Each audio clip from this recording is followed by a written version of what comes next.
It has been dubbed the battle for the soul of the GOP. Tomorrow, Republican voters head to the polls. Local News 8 Seth Ratliff explains. Todd, primary elections decide which candidates represent the Idaho Republican Party in November elections.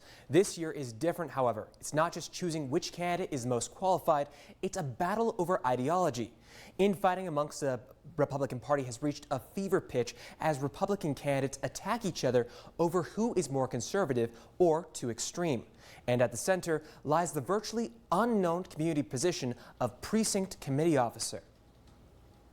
After being displaced by Dorothy Moon as Idaho GOP chair in 2022, Tom Luna has been trying to shift the trajectory of the Republican Party, claiming Moon and county committees or precinct committee officers that voted her into power are too extreme for Idaho.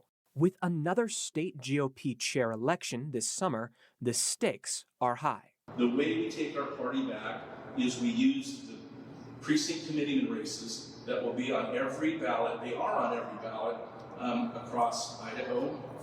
This is how you make your vote heard. So what is a precinct committee officer? Bingham County officer Ben Furman took the position in 2022. I did not really know what a precinct committeeman was. Our chairman called and said, hey, we need someone to fill the seat. Would you be interested? And I said, what do I have to do? Filled out the paperwork in about 3 hours. He says the office is so obscure, the majority of people vote for the name they recognize. But according to Luna, the delegates ultimately influence the future of the state GOP. These PC committeemen that ultimately will play a role in who the next party leadership will be, what our platform will contain, and what our party rules will be. So why have they gained more attention this year than in years past?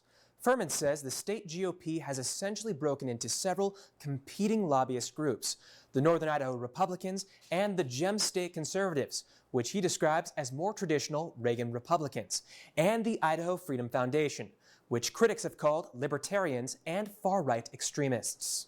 They come in masquerading and deceiving people as to what their true agenda is, and they gain power as Republicans. Then they win over the precinct seats, elect people like Dorothy Moon, push bills and legislation into the Idaho House that changes things. Bills like the controversial Idaho abortion ban and rules like Article 20 of the Idaho Republican Party, allowing the party to censure members who vote for legislation contrary to the party platform.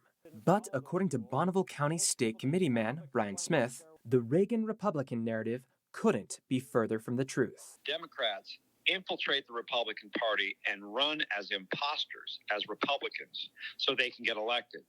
During campaign season, they'll say that they are Republicans, they're very conservative Republicans, and then they get in office and they vote just like Democrats. He says rules like Article 20 are necessary to protect the Idaho Republican Party.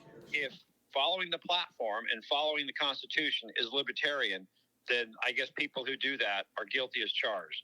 But this is just a phony narrative, so they have some response to deflect the attention that Tom Luna and Trent Clark and their kind are actually lobbyists trying to take control. They don't care. They just want their agenda pushed through. So if you don't agree with them, you are a Republican in name only.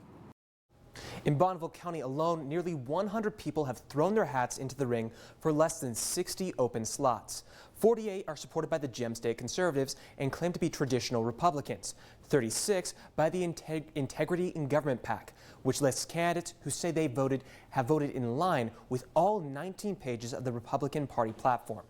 Reporting in the studio, I'm Local News 8's Seth Ratliff.